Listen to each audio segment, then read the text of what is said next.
আজও রাতে বাড়ি ফিরল না আশিস। এখন মাঝে মাঝেই এমন করে। আগে তাহলেও সর্বাণীকে ফোন করে বলে দিত। এখন সেটুকুও করে না। আর পারছে না সর্বাণী। দিনের পর দিন এরকম মানসিক অত্যাচার আর কতদিন চলবে? লোকে নানা রকম কথা বলে ও রাতে বাড়ি না ফেরা নিয়ে। এর মধ্যে আবার নন্দার কথাও ওঠে। অনেকের কথায় নন্দার বারুইপুরের ফ্ল্যাটটাই এখন ও রাতে থাকার জায়গা। তবে সর্বাণীর এ কথায় বিশ্বাস নেই। ওর মনে হয় যতই অপমান করুক, তবু আশিস ওকে ছেড়ে যাবে না। হাজার হোক, একদিন তো ওর ওই কালো চোখের মায়াতেই ওকে ভালোবেসেছিল। তবু সর্বাণীর এখন মাঝে মাঝে মনে হয়, এই আশিস বোধহয় সেই আশিস না। সেই আশিস মিষ্টি করে কথা বলতে জানতো, রাগ ভাঙাতে জানতো, হাত ধরে কাছে টানতে জানতো। কিন্তু এ আশিস এসব জানে না। শুধু জানে ওর কালো রং নিয়ে খোঁটা দিতে, ওর প্রতি উদাসীনতা ভরা মন নিয়ে রোজকার কাজগুলো করে যেতে। কিন্তু সর্বাণী তো সেই একই আছে। এখন ওর কালো কপালে টিপ পড়ে আশিসের জন্য। এখন ওর কালো হাত দুটো দিয়ে লাউ চিংড়ি রান্না করে। কিন্তু যখন আশিস অফিস থেকে ফিরে দূর থেকে খেয়ে এসেছি বলে দিয়ে নিজের ঘরে দরজা বন্ধ করে দেয়, তখন সর্বাণীরও অন্য কেউ হতে ইচ্ছে করে। ও ভুলে যায় ও সেই কাটোয়ার কালো হাতে লাল চুড়ি পরা সর্বাণী, যে কিনা একদিন আশিসের সাথে ঘর বাঁধার স্বপ্ন দেখে বাড়ি থেকে পালিয়ে এসেছিল।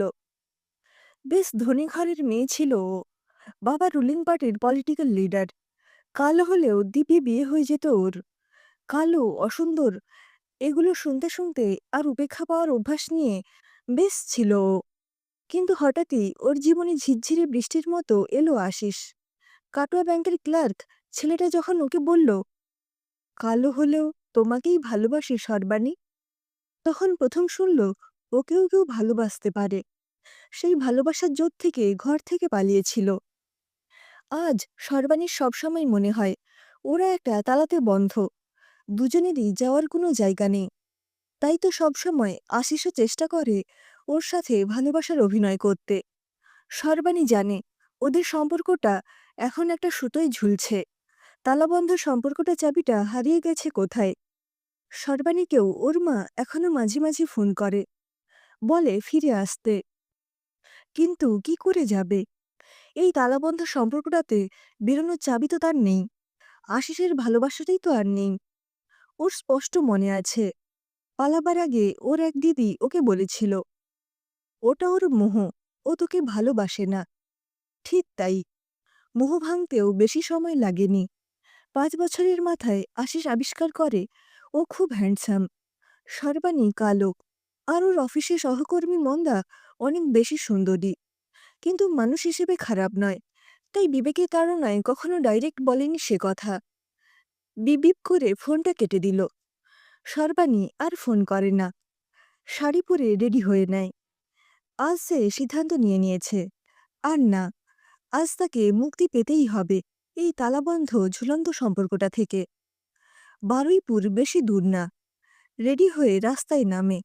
রাত প্রায় 10টা। অটো পেতে একটু দেরি হয়।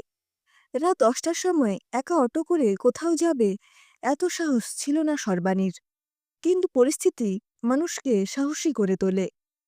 বারুইপুরের 10 নম্বর ফ্ল্যাটের দরজায় দুবার কলিং বেল টিপতে সাড়া আসে। হাত কাটা নাইটি পরে বেরিয়ে আসে নন্দা। সামনে সর্বাণীকে দেখে চমকে যায়। ওকে ঠেলে ভেতরে ঢুকে যায় সর্বাণী। বেডরুমে ঢুকে বিছানায় শুয়ে থাকা আশিসের দিকে চেয়ে বলে, বলে আসতে পারো না এখানে এসেছ? সত্যিটা কেন বলছো না আশিস? বলো না যে আমাকে ভালোবাসো না।